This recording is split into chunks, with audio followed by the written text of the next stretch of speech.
Hello dear subscribers, today I will tell you how you can easily update your iPhone to iOS 14.0.1. So just open the settings. First thing you need to do is just open the settings, and after just find your general. So just open the general, and here you will find software update. So just open software update and just wait until it will checking for update.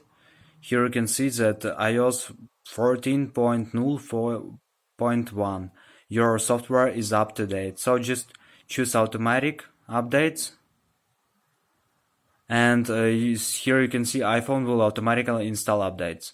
So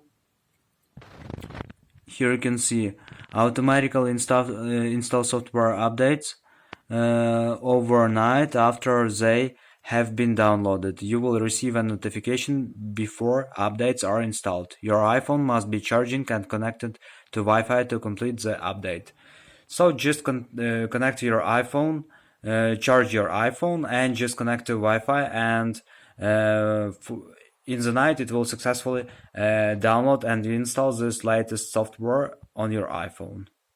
So this is the way how you can do it. So thanks for watching, have a nice day, subscribe to my channel, click like, and goodbye.